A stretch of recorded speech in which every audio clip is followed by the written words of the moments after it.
할렐루야. 네, 오늘 하나님의 다림줄이라는 제목의 말씀을 아멘으로 화답하며 믿음으로 받으실 때에 살아계신 하나님의 말씀이 삶의 실제가 되어짐을 경험하시기를 간절히 소망합니다. 대신방 기간입니다. 신방을 하다 보면요, 많은 분들의 삶을 나눌 수가 있죠. 대부분 교회 출석도 열심히 하시고 교회에서 실시되는 교육들도 열심히 받으시고 또 여러 가지 봉사도 열심히 하시는 분들이 참 많으신데요. 그런데 그렇게 훌륭하게 신앙생활을 잘 하시는 분들도 자신이 어떤 목적으로 이 세상에 부름을 받았는지 모르시는 분도 계시고요. 하나님께서 나에게 무엇을 원하고 계시는지 모르시는 분도 계시고요. 또 우리 가정에게 주시는 하나님의 뜻과 비전이 무엇인지 모르시는 분들, 주의 나라와 주의 뜻을 위해 살아갈 방향을 선정하지 못하신 분들도 많이 계십니다. 특히나 일상적인 삶에서, 특히 학업이나 진로, 또 직장과 생계 앞에서 하나님의 기준과 나의 기준 사이에서 갈등하시는 분들은 정말로 많습니다. 저는 오늘 우리들에게 이러한 부분들이 회복되기를 원하는 마음으로 이 말씀을 준비했습니다. 사랑하는 여러분, 오늘날 우리들의 삶은 하나님의 기준에 맞게 바른 신앙 위에 서 있는 것일까요? 아니면 겉으로는 신앙인처럼 올바르게 보이지만 속으로는 언제 무너질지 모를 정도로 기울어진 채로 무너져 가고 있지는 않는 것일까요? 오늘 말씀을 통해서 우리의 신앙이 회복되고 바로 서게 되시는 은혜가 있으시기를 주님의 이름을 간절히 소망합니다. 본문의 아모스는요, 기원전 8세기에 북이스라엘이 번영을 누리던 시기에 활동했던 선지자였습니다. 겉으로 보기에는 이스라엘은 황금기를 누리고 있었다고 해도 과언이 아닙니다. 경제는 호황했고 군사적으로도 막강했습니다. 그러나 실상은 경제적으로는 번영했지만 실상은 부자들은 가난한 자들을 억압했습니다. 성전에서는 화려한 예배가 드려졌지만 영적으로는 심각하게 부패하여서 종교는 형식적이었고 우상 숭배는 만연했습니다. 이렇게 겉으로는 번지르르 했지만 속으로는 썩어져 무너지려고 하는 이스라엘을 하나님께서 아모스에게 이스라엘을 심판하시려는 환상을 오늘 보여주시고 계시는 것이고요. 이스라엘을 심판하시기로 하나님께서 작정하신 것입니다. 오늘 본문 아모스 7장에서는 아모스가 하나님께서 자신에게 보여주신 환상에 대해서 기록하고 있는데요. 아모스는 자신이 본 환상이 스스로 지어낸 것이 아니라는 근거를 제시하고 있는데요. 아모스서 7장 1절 상반절을 보시면요, 주 여호와께서 내게 보이신 것이 이러하니라 라고 말하면서 이 환상은 내가 지어낸 것이 아니라 하나님께서 보여주신 것임을 명확하게 제시하고 있습니다. 오늘 이 아모스서의 말씀이 설교자의 말이나 선지자의 글로서 보는 것이 아니라 살아계신 하나님의 말씀이라는 사실을 믿어지시기를 소망합니다. 하나님께서는 하나님의 말씀을 거부하는 백성들에게 경고하시며 아모스 7장의 세 가지 환상에 대해서 보여주고 계시는데요.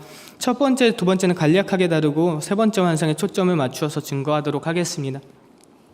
첫 번째 환상은 1절에서 3절 말씀에 있는 메뚜기 심판입니다. 1절에서 2절 상반절을 함께 읽어봤으면 좋겠는데요. 함께 읽어보도록 하겠습니다. 시작. 주 여호와께서 내게 보이신 것이 이러하니라. 왕이 풀을 벤 후 풀이 다시 움돋기 시작할 때 주께서 메뚜기를 지으심에 메뚜기가 땅의 풀을 다 먹은지라. 아멘. 7장 1절에 왕이 풀을 벤 후에 풀이 다시 돋기 시작할 때에 주님께서 메뚜기를 지으셨고 메뚜기가 풀을 다 먹는 환상을 보여주신 것이죠. 그런데 그 당시 사람들은 오랫동안 고생해서 얻게 된 첫 수확은 왕에게 세금으로 상납을 했고요. 그리고 나서 늦은 비를 맞고 자란 곡식들을 생계로 근근히 유지를 했는데 늦수확을 기다리던 백성들에게 메뚜기 떼가 나타나서 그것마저 먹어 치운다는 이 환상을 보여주신 것입니다. 여기서 하나님께서 백성들에게 내리시는 이 심판의 모습이 너무 처절하고 비참한 것 같습니다. 우리는 간혹 이런 처절하고 비참한 일들이 일어날 때에 하나님을 불의하다고 생각하면서 하나님을 원망하기도 하는 것 같습니다.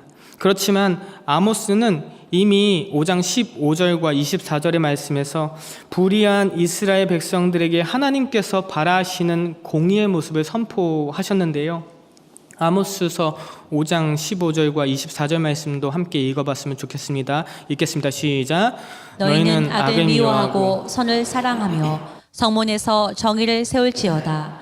만군의 하나님 여호와께서 혹시 요셉의 남은 자를 불쌍히 여기시리라. 오직 정의를 물같이 공의를 마르지 않는 강같이 흐르게 할지어다. 아멘. 자, 15절과 24절과 같은 이 명령을 하신 하나님께서 하나님의 성품이 공의로우시기 때문에 우리에게도 같은 공의를 요구하고 계시는 것입니다. 다른 말로 만약에 길을 가고 있는데 누군가가 강아지를 괴롭히고 있다고 생각해 보셨으면 좋겠습니다. 강아지를 괴롭히지 말라고 말하는 것은요, 내가 강아지를 괴롭히는 것이 옳지 않다고 생각하고 있기 때문입니다. 그리고 강아지를 보호해야 하는 것이 의롭다고 생각하는 그런 성품을 가지고 있기 때문에 그런 요청을 하는 것처럼 하나님께서는 공의로우신 하나님이시기 때문에 그의 백성들에게도 공의를 요청하고 계신다는 것입니다. 하나님은 공의로우신 하나님이심을 믿으시길 소망합니다. 두 번째 환상은요, 4절에서 6절 말씀에 기록된 불심판입니다. 4절 말씀을 함께 읽어봤으면 좋겠는데요. 4절 말씀을 성경책을 보시고 함께 읽겠습니다. 시작. 주 여호와께서 또 내게 보이신 것이 이러하니라. 주 여호와께서 명령하여 불로 징벌하게 하시니 불이 큰 바다를 삼키고 육지까지 먹으려 하는지라. 아멘. 아모스서 1장과 2장을 한번 확인해 보시면요, 하나님께서 계속해서 불을 보낸다고 하시는 말씀들이 있습니다. 그런데 여기서의 불은요, 이웃의 강대국들이 쳐들어오게 하셔서 그들로 일으키게 되는 불을 의미하지만 환상에서 나오고 있는 불은 그러한 불보다 훨씬 더 규모가 크고 강력한 불을 의미하는 것을 우리가 볼 수가 있습니다. 우리가 생각하는 불은요, 물로 끌 수 있는 반면에 환상에서의 불은요, 큰 바다를 삼키는 불이라고 말씀하고 계십니다.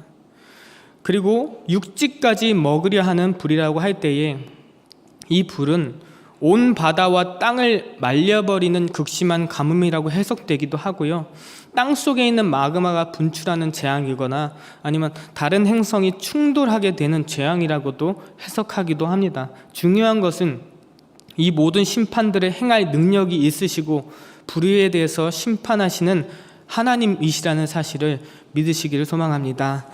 첫 번째 환상과 두 번째 환상에서 본 이 재앙들이 결코 북이스라엘이 감당할 수 없는 것임을 알았던 아모스 선지자는요, 하나님 앞에서 기도할 수밖에 없었습니다. 2절 하반절과 5절 말씀도 함께 읽어봤으면 좋겠는데 함께 읽어볼까요? 시작. 내가 이르되 주 여호와여 청하건대 사하소서. 야곱이 미약하오니 어떻게 서리까 하매 이에 내가 이르되 주 여호와여 청하건대 그치소서. 야곱이 미약하오니 어떻게 서리까 하매. 아멘. 이러한 아모스의 선지자의 도고 기도에 대한 하나님의 반응은 어떠하셨는지 3절에서 6절 말씀도 이어서 읽어봤으면 좋겠습니다. 읽어보겠습니다. 시작. 여호와께서 이에 대하여 뜻을 돌이키셨으므로 이것이 이루어지지 아니하리라. 여호와께서 말씀하셨느니라. 주 여호와께서 이에 대하여 뜻을 돌이켜 주 여호와께서 이르시되 이것도 이루지 아니하리라 하시니라. 아멘. 놀라운 것은 하나님께서 아모스의 기도를 들으시고 메뚜기와 불심판을 행하시기로 정하신 하나님의 뜻을 돌이키시고 심판을 보류하고 계시는 것입니다. 앞의 내용을 보았을 때에 공의로우시고 심판하시는 분이신 줄로만 보였던 그 하나님께서 사랑과 긍휼의 모습을 보여주고 계시는 것이죠. 하나님께서는 공의로 심판하시는 분이시지만 이렇게 하나님의 백성들에게 조금이라도 더 긍휼을 베풀어 주시기 위해서 항상 내적 갈등하고 계시는 인격적인 하나님이시라는 사실을 날마다 기억하면서 하나님께 기도드리기에 힘쓰는 저와 열방의 성도님들 다 되었으면 좋겠습니다. 이제 하나님께서 이런 환상을 주신 이유이자 세 번째 환상을 주시는데요. 7절에서 9절에 기록된 다림줄 환상입니다. 오늘 본문 말씀은 7절 9절 말씀, 이 말씀을 다시 한번 읽어봤으면 좋겠습니다. 다시 한번 읽어보겠습니다. 시작. 또 내게 보이신 것이 이러하니라. 다림줄을 가지고 쌓은 담 곁에 주께서 손에 다림줄을 잡고 서셨더니 여호와께서 내게 이르시되 아모스야, 내가 무엇을 보느냐? 내가 대답하되 다림줄이니이다. 주께서 이르시되 내가 다림줄을 내 백성 이스라엘 가운데 두고 다시는 용서하지 아니하리니 이삭의 산당들이 황폐되며 이스라엘의 성소들이 파괴될 것이라. 내가 일어나 칼로 여로보암의 집을 치리라 하시니라. 아멘. 오늘 우리가 함께 읽은 이 말씀을 보면요, 다림줄이란 말이 4번 나오고 있는데요, 다림줄이란 말이 생소하신 분들도 계실 것입니다. 사진을 한 장 보여주시면요, 이 다림줄은요, 건축 현장에서 사용된 도구인데요, 집을 지을 때 또 벽돌을 쌓을 때에 납이나 철로 된 줄을 매달아서 벽이 똑바로 세워졌는지를 측정하는 건축 도구입니다. 즉 이 다림줄이 건축의 기준점이 된다는 것이죠. 저도 대학생 때에 건축 현장에서 일한 돈으로 한 학기 학비를 내기도 했는데요, 그때 건축 현장에서 사용하는 것은 이것과는 다르죠. 또 사진 한 장을 더 보여주시면요, 이렇게 수평기와 또 레이저 수평기 이런 것을 사용합니다. 근데 저는 물론 잡부였기 때문에 이런 걸 사용할 정도가 되지는 못했습니다. 그런데 이제 군대에서 작업할 때는 직접 이제 사용해 보기도 했습니다. 어쨌든 간에 하나님께서 아모스에게 보여주신 이 환상의 내용은 7절 말씀에 보니까요, 다림줄을 가지고 쌓은 담 곁에 주님께서 손에 다림줄을 잡고 서셨다고 말씀하고 계시죠. 그러니까 그 환상을 생각해 볼 때에 다림줄을 가지고 쌓은 담이 있는데 주님께서 손에 다림줄을 잡으시고 그 담 곁에 이제 서신 것입니다. 또 사진 한 장을 보시면요, 이 담은요, 이제 성경에서 다림줄을 가지고 쌓은 담이라고 말씀하시기 때문에 벽돌을 쌓을 때 그냥 쌓은 것이 아니라 나름대로의 기준을 두고 쌓은 담이라는 것을 우리가 알 수가 있는 것이고요. 건축 현장에서도 조금 이제 숙련된 분들을 보면요, 나중에는 이제 맞춰놓은 표본을 가지고 이제 눈대중으로도 보고 쌓기도 합니다. 정확한 기준대로 쌓지는 않지만 나름대로의 기준은 두고 쌓고 있는 것이죠. 작은 구조물이나 집이라면 그렇게 벽돌을 쌓는 것이 크게 문제가 되지 않을지 몰라도 이것을 쌓으면 쌓을수록, 높이 올리면 올릴수록 그 벽은 어떻게 되는 것일까요? 제멋대로 쌓아서 기울어져 가는 담이 되는 것입니다. 우리들의 신앙의 모습에도 이러한 모습들이 있는 것 같습니다. 기준은 하나이지만 다 자기 나름대로의 다른 기준들이 있다는 것입니다. 예를 들어서 만약에 돈을 쓰는 재정에 대해서 내가 어떻게 사용하고 어떻게 관리할 것인가, 어떻게 사용할 것인가에 대한 나름대로의 기준들이 각각 자신들에게 있을 것입니다. 아니면은 친구 관계에 대해서 내가 어떤 친구를 만나고 어떻게 관계를 가질 것인가, 다 나름대로 자신들만의 기준이 있는 것입니다. 또 연애나 결혼관에 대해서, 또 우리들의 인생을 계획을 세우고 우리들의 직장을 선택하는 그 기준, 또 그래서 가정을 어떻게 꾸릴 것이고 우리 가족들이 어떻게 살아갈 것이라는 그 모두 다 각자의 나름대로의 기준들이 있다는 것이죠.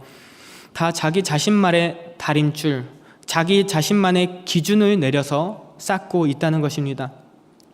어떤 사람들은 옆에 있는 다른 사람이 세우는 그 담을 보면서 벽돌을 놓기도 하고요, 이리저리 주변을 둘러보면서 더 좋아 보이는 모습으로 벽돌을 쌓기도 합니다. 그렇게 쌓아온 건축물의 결과가 바로 여기 있는 우리들의 모습이고 우리들의 신앙의 모습이 된 것이죠. 그런데 주님께서 우리의 다림줄과 주님의 다림줄이 서로 다른 기준이라고 말씀하고 계시는 것입니다. 그래서 8절 말씀해 보시면요, 이렇게 말씀하시는데요. 제가 읽어드리겠습니다. 여호와께서 내게 이르시되 아모스야 내가 무엇을 보느냐? 내가 대답하되 다림줄이니이다. 주께서 이르시되 내가 다림줄을 내 백성 이스라엘 가운데에 두겠다라고 말씀하시는 거예요. 자기 나름대로의 기준점을 가지고 쌓은 담 곁에 서서 우리 주님이 다림줄을 쭉 내려보시니까 담의 상태가 너무나 엉망이고 심각한 것입니다. 그런데 문제는 우리가 이 담을 쌓느라 돈을 많이 투자했다는 것이에요. 우리들의 시간과 물질과 에너지를 여기에 너무나도 많이 쏟아 부었다는 것이 문제인 것입니다. 그런데 아깝다고 그냥 이대로 계속해서 담을 쌓아간다면 그 나중은 어떻게 되는 것일까요? 와르르르 무너지지 않겠습니까? 그렇기 때문에 우리 주님께서 8절에 이렇게 말씀하고 계시는 것입니다. 빨간 부분을 같이 한번 읽어볼까요? 시작. 아모스야 내가 무엇을 보느냐? 내가 대답하되 다림줄이니이다. 네, 내가 또 다림줄을 내 백성 이스라엘 가운데 두고 다시는 용서하지 아니하리니 라고 말씀하시는데요. 용서하지 않겠다고 말씀하고 계시는 거예요. 너희가 여기에 시간과 물질과 에너지를 많이 투자했을지라도 용서하지 않겠다고 말씀하고 계시는 것입니다. 그것이 비록 많은 물질과 시간과 에너지를 투자했을지라도 하나님께서는 그것을 아끼지 않으시겠다는 것입니다.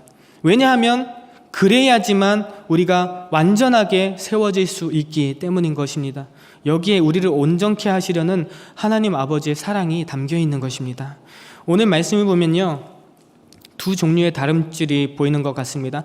각각의 다림줄은 다른 말로 서로 다른 가치 기준이라고 볼 수 있겠습니다.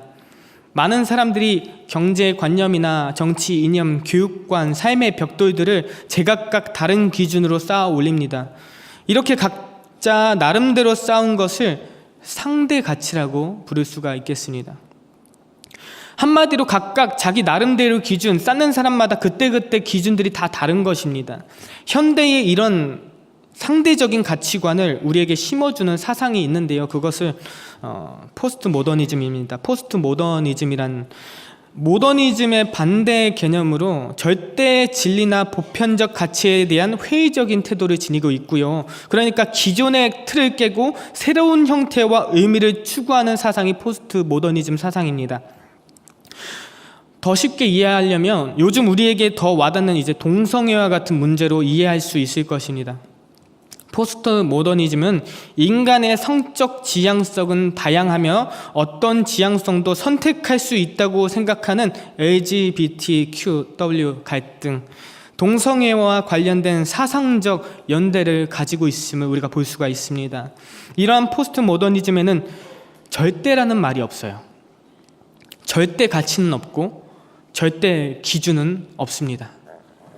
따라서 우리가 믿는 오직 예수 그리스도만이 유일한 구원이시라는 이 진리는 포스트 모더니즘 사상에 있을 수가 없는 사상인 것입니다. 있을 수가 없는 진리인 것입니다. 하지만 우리에게 유일한 구원자는 예수 그리스도이심을 우리는 이미 알고 있습니다. 그리고 하나님의 말씀만이 절대 가치이고 절대 기준임을 우리는 알고 있습니다. 하나님의 말씀은요, 세대를 초월하고요, 하나님의 말씀은 문화를 초월합니다. 하나님의 말씀은 지역도 초월하고요, 하나님의 말씀은 불변합니다. 변하지 않는 진리입니다. 바로 여기에 하나님의 말씀의 기준이 있는 것입니다.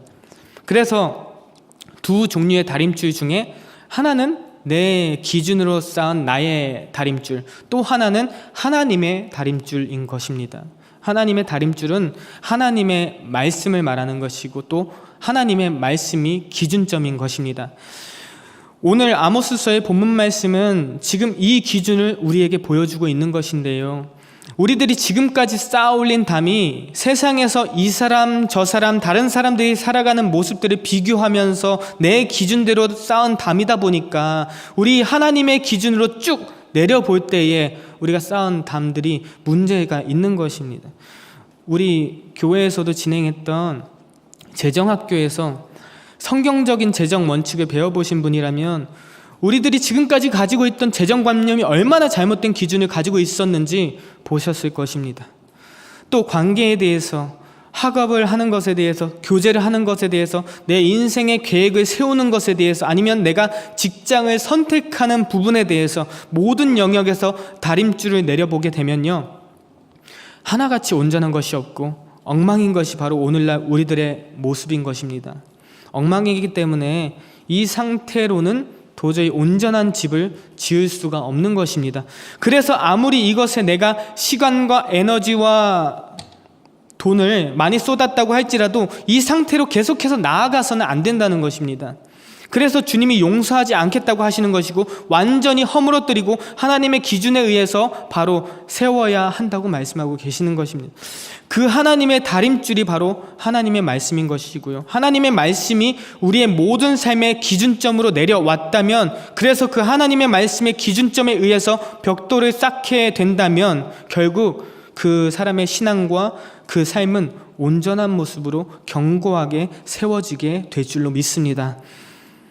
사업을 할 때든지, 직장 생활을 할 때든지, 인간관계를 할 때든지, 인생의 계획을 세울 때든지, 아니면 예배를 드릴 때든지, 그 모든 것들을 다 통틀어서 내가 모든 것들을 결정할 때마다 하나님의 말씀이 선택의 기준이 된다면요, 그 사람은 삶의 회복이 있고 하나님의 뜻을 이루어드리는 삶의 모습으로 회복되고 변화되어지기 시작한다는 것입니다.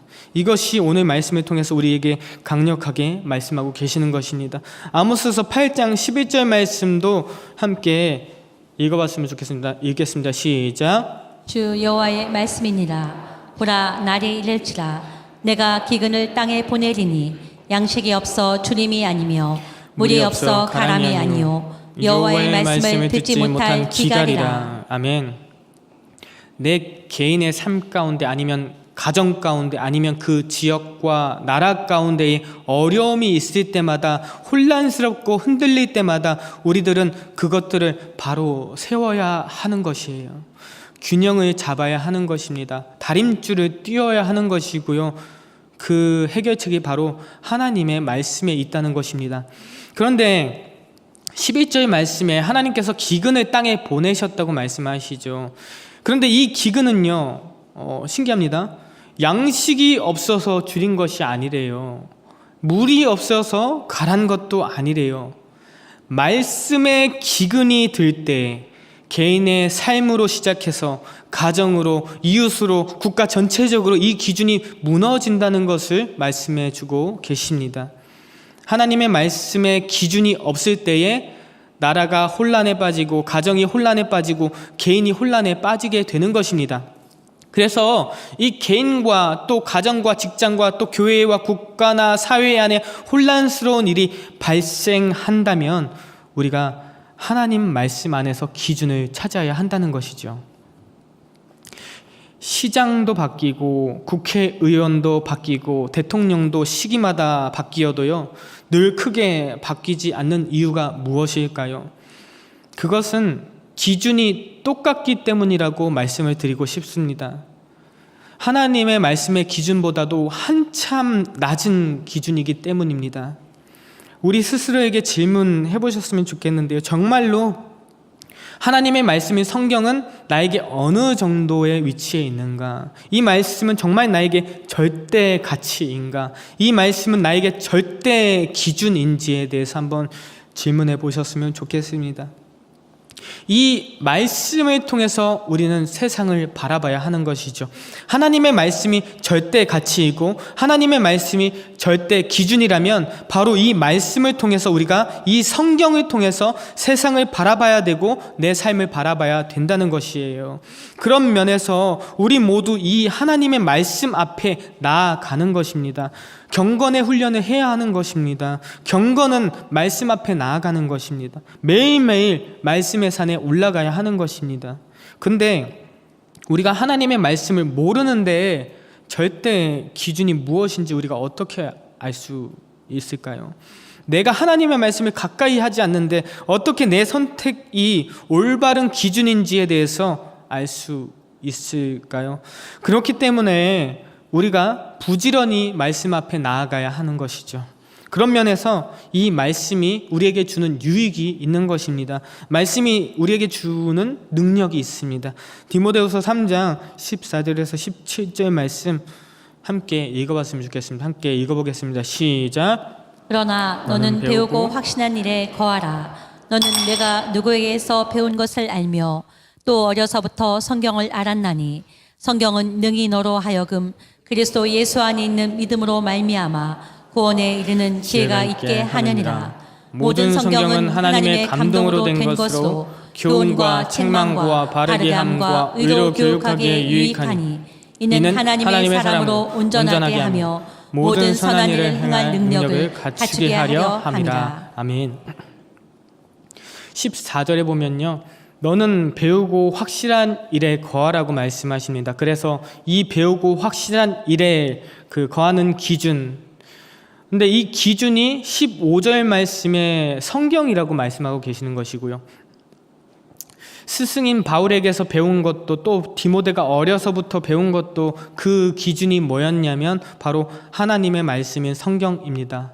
근데 왜 하나님의 말씀일까요? 15절에 보시면요, 성경은 능히 너로 하여금 그리스도 예수 안에 있는 믿음으로 말미암아 구원에 이르는 지혜가 있게 하느니라. 아멘. 놀랍게도 이 15절 말씀에 구원에 이르는 지혜, 이것이 성경이 갖고 있는 가치인 것입니다. 또 16절 말씀에 보니까요, 모든 성경은 유익하다라고 기록되어 있죠. 또 17절 말씀에는 하나님의 사람으로 온전하게 한다고 말씀하십니다. 또 모든 선한 일을 행할 능력을 갖추게 한다고 말씀하십니다. 특별히 17절의 말씀에 온전하게 한다, 또 갖추게 한다, 이 두 가지 말은요, 군사 용어입니다. 무장시키는 것입니다. 그 사람이 어떤 곳에서 있든지, 어떤 환경에 처했든지, 어떤 일을 하든지, 어떤 상황 가운데 있든지 능히 그런 상황 가운데서 올바른 기반 위에 하나님의 나라를 세울 수 있는 그런 능력을 갖추게 하는 것입니다. 이 말의 의미는, 예를 들어서 어떤 사람이 군대의 훈련소에 입대했습니다. 그런데 이 훈련소의 역할이 무엇일까요? 이 사람으로 하여금 사회 생활했던 그 모든 흔적들을 다 빼고 정말 군인으로서 살아갈 수 있는 모든 것들을 갖추게 하는 것입니다. 그래서 전쟁에 나가서 전쟁에 승리할 수 있게 만드는 것입니다. 군대에서 훈련하는 목적은 전쟁에서 승리할 수 있도록 능력을 갖추게 하는 것이죠. 그래서 나라를 지키고 나라를 아주 견고하게 세우고 강하게 만드는 것입니다. 이 말씀이 바로 온전하게 한다, 또 갖추게 한다는 의미가 있는 것입니다. 바로 이런 군인으로서 어떤 상황에 놓여 있든지 영향을 받는 것이 아니라, 그 환경 가운데에서 흔들리는 것이 아니라 오히려 견고해지고 그 상황을 돌파하고 오히려 선한 영향을 끼칠 수 있는 그런 삶을 살아가게 하는 것, 이것이 바로 하나님의 말씀인 것입니다. 또 15절 말씀에 구원에 이르는 지혜가 있다고 했습니다. 구원에 이르는 지혜는요, 그 구원은 우리가 예수님을 믿고 천국 가는 것, 그것만을 의미하는 것이 아니라요, 내 영혼이 구원받는 것들만을 의미하는 것이 아니라 내가 살아가는 데 있어서 모든 필요한 판단력, 선택하는 것, 분별하는 것, 이 모든 것들이 다 포함해서 이 안에 들어가 있는 것입니다. 정말로 내 삶 속에서 그것들이 살아나게 하는 것입니다. 그것이 바로 지혜이고 그것이 바로 명철입니다. 그래서 이것이 바로 하나님의 말씀이 그렇다고 말씀하고 계신 16절 말씀에 모든 성경은 유익하다 그러면서 네 가지 면에서 유익하다고, 모든 성경은 하나님의 감동된 것으로 교훈과 책망과 바르게 함과 의로 교육하기에 유익하다라고 말씀하고 계시는데요, 이 네 가지 면에서 유익하다 얘기하면서 모든 성경은 무엇으로 되어 있다고 말씀하고 계시죠? 하나님의 감동으로 됐다. 이 말은 이 말씀의 저자가 누구라는 것입니까? 하나님이라는 것이죠. 성경이 어느 정도 위치에 있는가를 우리에게 말씀해 주고 계십니다. 일반적으로 예를 들어서 베스트셀러를 1위부터 100위까지 쭉 세운다면 성경은 몇 위 정도일 것 같나요? 여기 계신 분들은 다 이제 알고 계셔서 성경이라고 말하시겠는데요, 일반적인 베스트셀러로 여기는 그 책들의 저자가 있다면 그 저자들은 누구죠? 사람입니다. 사람. 그런데 성경은 저자가 누구죠? 하나님이십니다. 비교 자체가 불가인 것입니다. 왜냐하면 저자가 사람이 아니라 하나님이시기 때문인 것이죠. 이 말은 사람의 어떠한 지혜, 사람의 어떠한 경험, 사람의 어떠한 가치관, 어떠한 깨달음으로 인해서 쓰여진 그런 베스트셀러가 아니라는 것입니다. 왜 우리가 이 성경 말씀, 왜 하나님의 말씀을 우리가 귀하게 여기는 것일까요? 바로 이 책의 원저자, 바로 그분이 하나님이시기 때문에 그렇습니다. 이것이 모든 책과 이 세상의 베스트셀러와 성경이 구별되는 이유이고요. 그러면서 이 성경이 4가지 면에서 유익하다고 우리에게 말씀하고 계시는데요. 첫 번째가 교훈입니다. 교훈은요, 방향성을 이야기합니다. 우리가 어디로 갈 것인가, 우리로 하여금 뚜렷하게 목표를 설정할 수 있게 만들어줍니다. 우리가 이 땅에 왔을 때 그냥 온 것도 아니고 우연히 온 것도 아니고 그냥 진화되어진 어떤 존재도 아니고 정말 이 땅에 사명을 받고 태어난 것이 바로 우리입니다. 하나님의 계획에 따라서 우리 모두가 이 땅에 부르심을 받아서 보내심을 받아서 왔습니다. 이 땅에 우연히 온 사람은 한 사람도 없습니다. 다 사명이 주어졌습니다. 그래서 내가 어떤 방향으로 가야 할지 하나님께서 명확하게 보여주시는 것입니다. 그것이 바로 교훈입니다. 우리로 하여금 목표가 뚜렷하게 설정할 수 있도록 하는 것이죠. 그리고 우리가 길을 가다가 잘못된 길로 들어설 수도 있겠죠. 마치 내비게이션처럼 내가 어딘가 모르는 지역에 갔을 때에 그곳에 가는데 길을 몰라서 직진이라고 하는데 직진이 2방향이 있는 거예요. 10시 방향 직진, 2시 방향 직진. 그런데 10시 방향 직진이 올바른 길인데 2시 방향 직진으로 잘못된 길로 들어서게 된다면 이 내비게이션에서 어떻게 얘기해 주죠? 띠링띠링띠링 경로를 이탈했습니다 라고 알려줍니다. 그것이 바로 책망입니다. 책망. 당신은 지금 잘못된 길로 가고 있어요. 너 그 길로 가면 멸망의 길로 가는 거야. 너 그 길로 가면 실패의 길로 가는 거야. 그것을 알려주는 것이 바로 책망인 것입니다. 내 삶의 방향이 틀렸음을 알려주는 것이 책망인 것이죠. 그런데 여기서 책망으로 끝나버리면 안 되는 것이죠.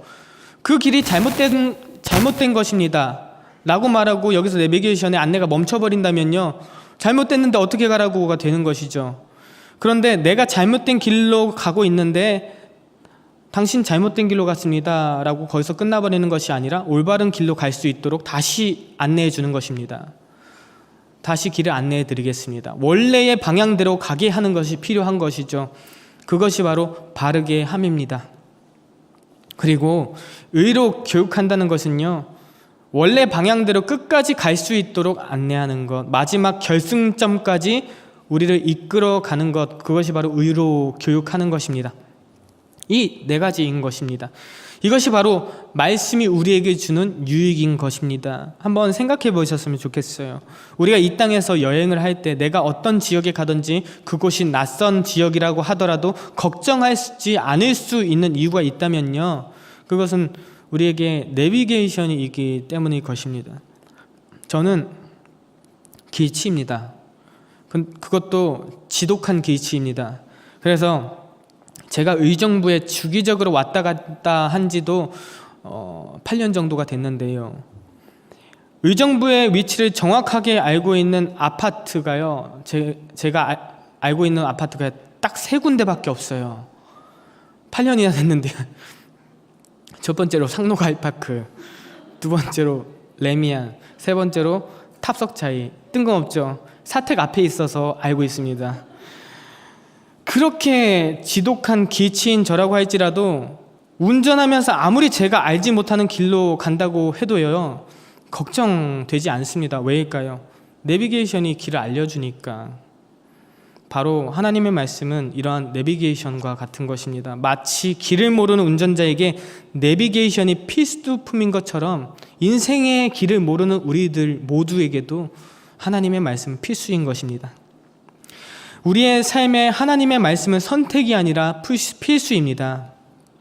우리가 이 땅에 살아가는 데 있어서 그 누구도 자신의 앞길을 알지 못하기 때문에 한치 앞도 못 보는 우리이기 때문에 하나님의 말씀은 우리에게 언제나 필수인 것입니다. 우리는 한치 앞도 알 수 없습니다. 우리는 우리의 미래를 책임질 수도 없습니다. 건강을 챙기는 사람도 건강을 아무리 챙긴다고 그 사람이 건강할 수 있는 것일까요? 건강을 지독하게 챙기는 사람도 막 병이 찾아오고 질병이 찾아오는 것을 쉽게 볼 수가 있는 것이에요. 저희 어머니가 그러신데요. 저희 어머니께서 건강을 지독하게 챙기십니다. 그래서 밥을 하실 때에 콩의 종류를 7가지, 8가지를 넣어서 밥을 지으세요. 병아리 콩, 자이언트 콩, 검은 콩, 무슨 콩, 듣도 보도 못한 콩, 막 여러 가지 콩을 섞어서 밥을 하십니다. 그렇게 밥을 하셔가지고 이 모양새를 보니까 웃긴 거예요. 이게 밥이 아니라 약간 콩찜 같고, 그래가지고 저희들이 어머니한테 그렇게 말해요. 이게 밥이 아니라 어떻게 밥이에요? 이건 콩이잖아요. 라고 말하니까 어머니도 이제 스스로 지어진 밥 모양을 보니까 웃기셨는지 어느 때는 이제 얘들아 밥 먹어라 하지 않고 얘들아 콩 먹어라 라고 하실 정도로 우리들의 건강을 챙기십니다. 그리고 평범한 김치찌개, 된장찌개 나온 적 없고요. 항상 이것저것 다 넣으셔서 100이면 100 퓨전 부대찌개가 나옵니다. 김치찌개 먹으면서 국물에서 브로콜리가 나왔을 때에 이것을 입에다 넣어야 하나 숟가락을 내려놓아야 되나 고민한 적도 있습니다. 그리고 저희 아버지께서 이제 목회를 하시면서 간혹 마블링이 아주 좋은 소고기도 선물로 받으시기도 했습니다. 그럴 때마다 이제 어머니께서 학교 갔다 바로 와, 저녁에 소고기 구워줄게 하면요, 이제 기대가 돼가지고 오늘 식탁에 저렇게 맛있는 고기가 올라가겠구나, 친구들이 이제 학교 끝나고 우리 집에 가자, 뭐 먹으러 가자, 뭐 놀러 가자 하는 유혹들 다 뿌리치고 집에 가서 밥을 기다리면요, 식탁 위에 올라왔던 그 고기는 항상 뻑뻑한 우둔살이었습니다. 아침에 봤던 마블링이 떠오르면서 이건 말이 안 된다 해가지고 싱크대에 가보면 하얀색의 눈꽃 빙수 같은 마블링이 음식물 쓰레기통에 봉투에 담겨 있었습니다. 그 귀한 마블링을 가위로 예쁘게 하얀 부분이 안 보일 정도로 잘라서 버리신 것이죠. 그런데 그렇게 건강을 고집하시고 맛을 포기하셨어요, 살면서. 이 중요한. 근데 유독 건강이 우리 가족 중에서 제일 좋지 않고요, 질병도 찾아오시고 병원도 자주 가십니다. 그래서 더 안타까움이 오는 것이죠. 차라리 맛이라도 지키셨으면. 우리의 인생의 교훈과 책망과 바르게 함과 의로 교육하기에 유익한 하나님의 말씀이 필요한 이유가 바로 여기에 있는 것입니다. 우리는 한치 앞도 알 수 없기 때문에, 우리가 계획한다고 할지라도 그 목적지에 나아갈 수 있는 힘이 우리에게 없기 때문에, 그래서 반드시 이 말씀을 선택해서 살아갈 수밖에 없는 것입니다. 마치 내가 처음 가는 길을 가면 두려워하지 않는 것처럼 이 말씀이 있기 때문에 내가 어떤 상황에 놓여 있든지 어떤 길을 가든지 방황하지 않게 되는 것이고 두려워하지 않게 되기 때문인 것입니다. 그런데 너무나도 많은 사람들이 이 방황 속에서 살아가는 사람들이 있습니다. 내가 왜 이 땅에 왔는지도 모르고, 나에게 주어진 사명도 모르고, 내가 누군지도 모르고, 내가 어디에서 와서 어디로 흘러가는지도 모르고, 그냥 세상에서 내가 원하는 것, 내가 필요한 것, 내가 만족하지 못하는 그 공허함 속에 계속해서 무언가를 채우기를 급급해하면서 살아가고 있습니다. 그러다 보니까 미래가 불안한 것이고 나의 미래가 두려운 것이죠. 그리고 내가 뭘 해야 할지도 모르는 것입니다. 여러분들, 말씀 앞에, 그리고 하나님의 말씀 앞에 나아가지 않으니까요, 해결책이 없는 것이죠. 우리의 문제를 해결하기 위해서, 우리의 미래의 문제를 해결하기 위해서, 아니면 나의 진로를 해결하기 위해서, 생계를 해결하기 위해서 온갖 전문가들을 우리는 만납니다. 진로 상담도 해보고요, 또 좋은 선생님, 또 멘토를 만나서 조언도 구하기도 하고요, 전문가들을 만나서 또 이야기도 듣기도 합니다. 유튜브에서 좋은 방송도 찾아서 보기도 하고요. 물론 그런 것들도 중요합니다. 그런데 하나님 말씀 외에 다른 해결책이 없어요. 왜냐하면 다른 것으로 해결하려다 보니까 그렇게 낙심하게 되고 절망하게 되는 것이 우리들의 모습인 것이에요. 왜냐하면 정해진 그 규칙대로 이 세상에 나와 있는 가장 좋은 지식으로도 그 방법대로 해도요, 우리들의 삶이 그대로 되지만은 않기 때문이에요. 성경에서는요, 그 하나님의 말씀은요, 우리에게 절대적인 가치가 있습니다. 말씀의 유익함에 대해서 몇 군데를 더 봤으면 좋겠는데요. 시편 119편 105절의 말씀도 함께 읽어봤으면 좋겠습니다. 시편 119편은 전체가 말씀의 유익함으로 가득 차 있는 말씀인데요. 그 부분에서 설명하고 있습니다. 105절의 말씀을 함께 읽어보도록 하겠습니다. 시작. 주의 말씀은 내 발의 등이요 내 길에 기친이다. 아멘.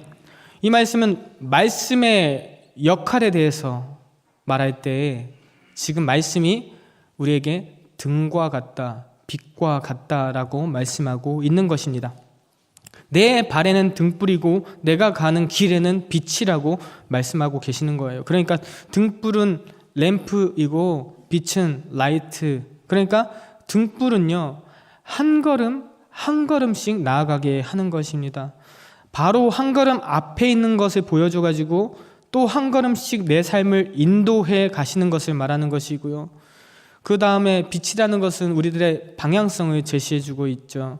내가 가야 할 길을 보여주고 내가 어디로 가야 할 것인가에 대해서 이 전체적인 길을 가르쳐주는 것이 이 빛의 역할입니다. 그리고 내가 한 걸음 한 걸음 걸어가는 것. 그래서 우리 하나님이 우리의 전체를 보여주고 계시지 않는 것입니다.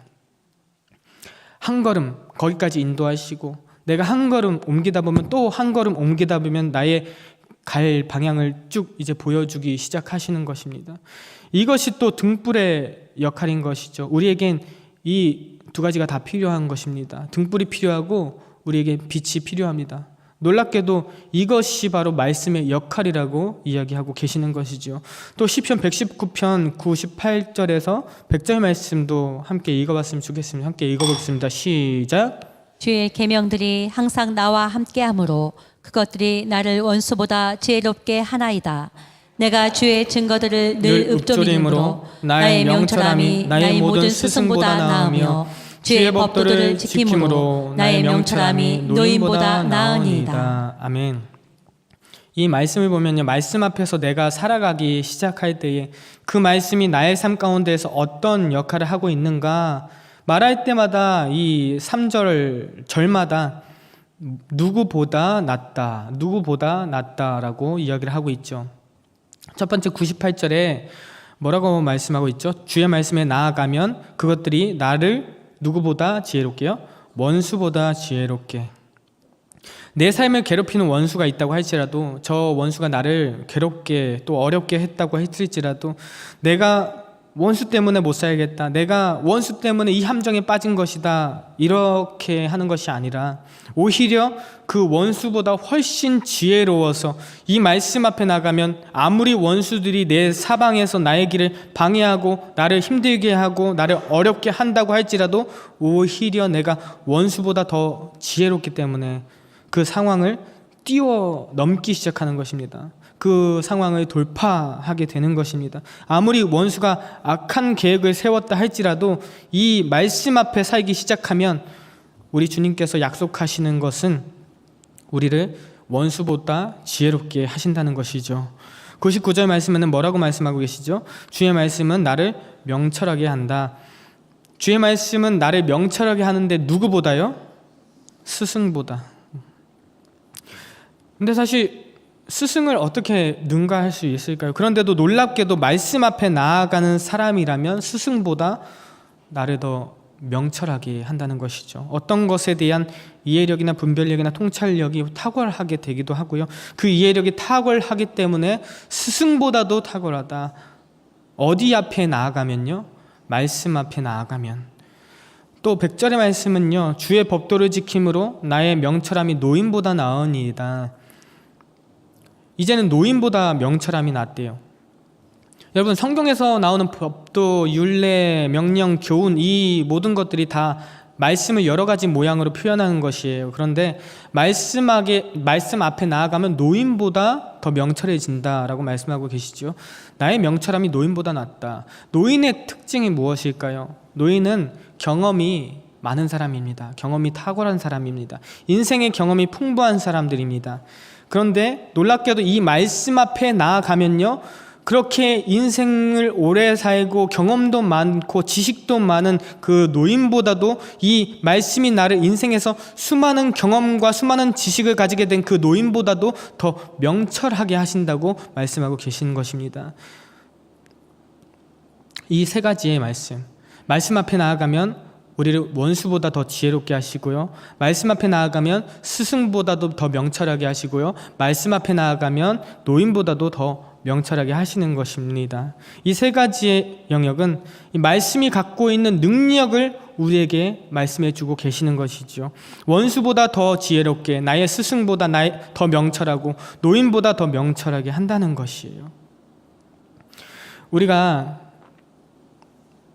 사람의 그 탁월함에 대해서 누군가 인류 대학에 나왔다, 아니면 그 사람이 가진 학위가 몇 개를 가지고 있다, 그런 것들을 이제 자랑하고 부러워할 것이 아니라요, 정말 우리에게 더 큰 자랑이 있다면 그것이 무엇이냐면 내가 말씀을 얼마만큼 알고 있는가. 바로 이것이 나의 인생의 삶을 이끌어 가기 때문에 그렇습니다.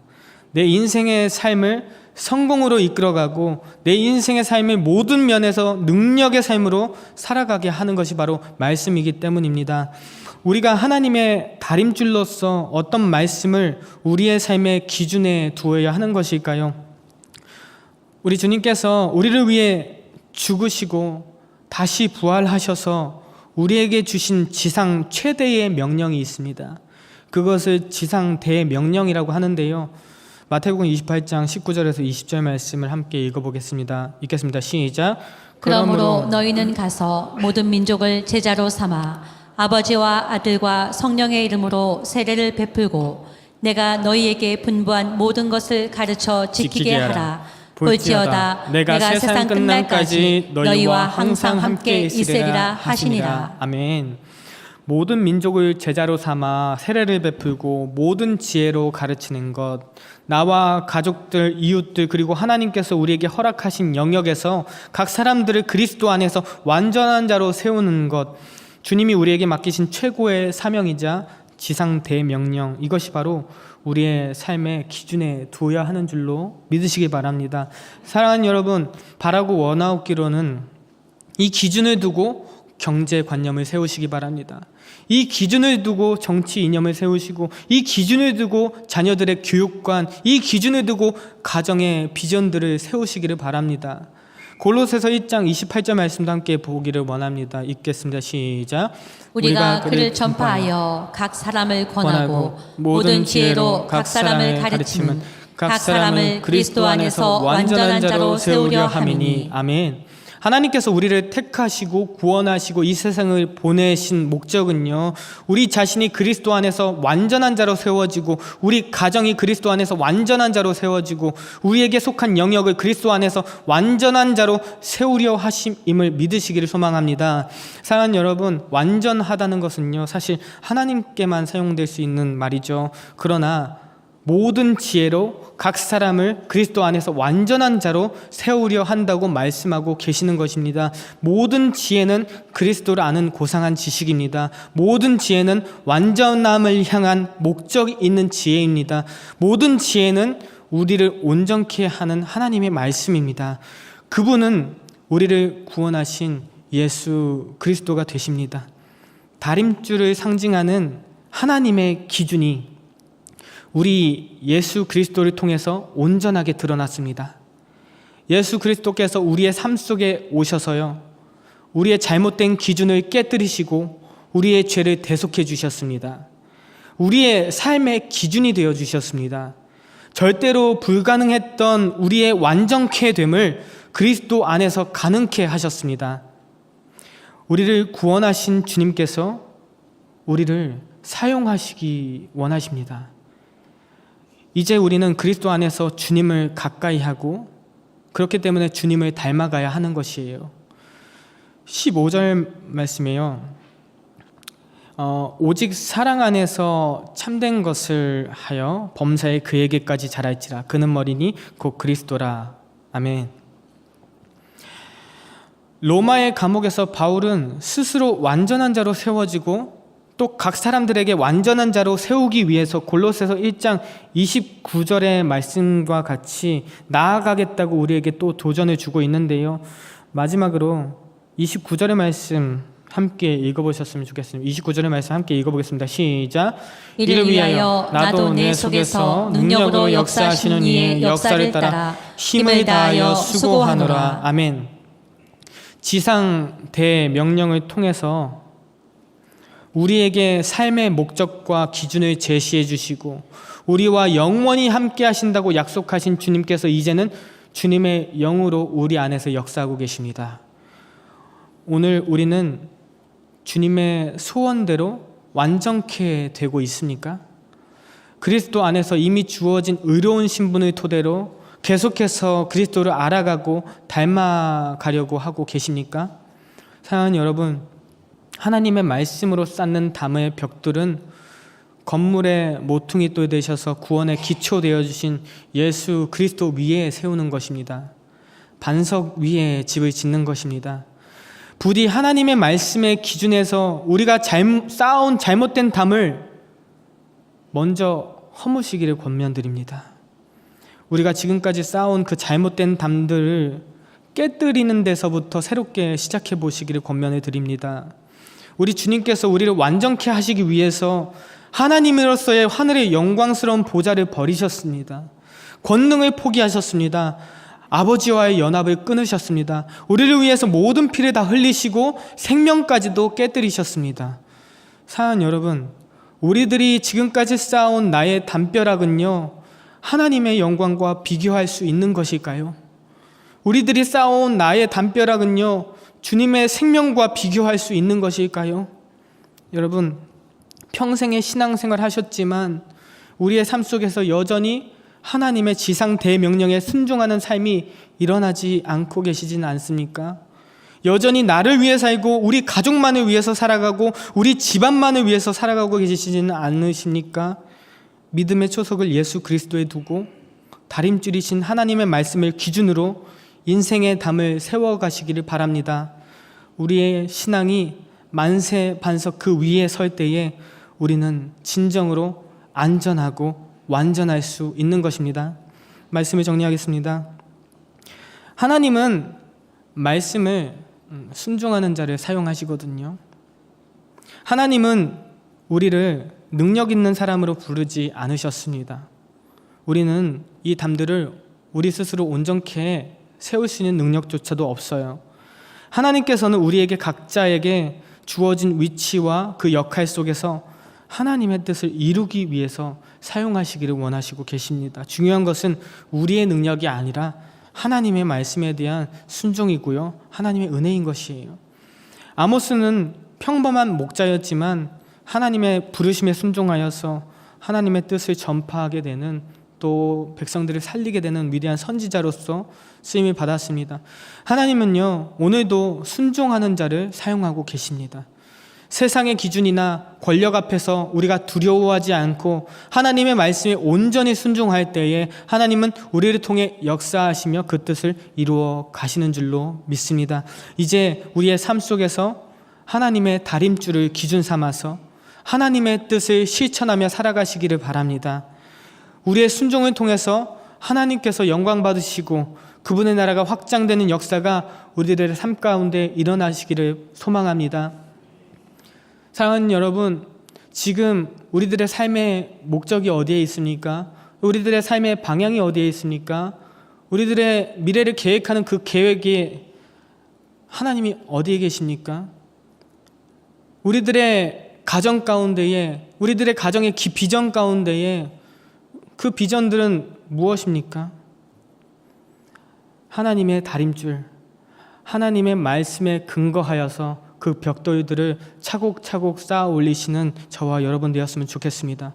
하나님께서는 오늘날 우리도 하나님의 말씀을 담대히 전하는 자로 부르고 계십니다. 세상의 반대 속에서도 순종하며 나아갈 때에 하나님께서 우리의 삶 가운데에 친히 역사하심을 경험하시는 귀한 그리고 복된 삶을 살아가시는 저와 열방의 성도님들 다 되시기를 주님의 이름으로 간절히 축원합니다.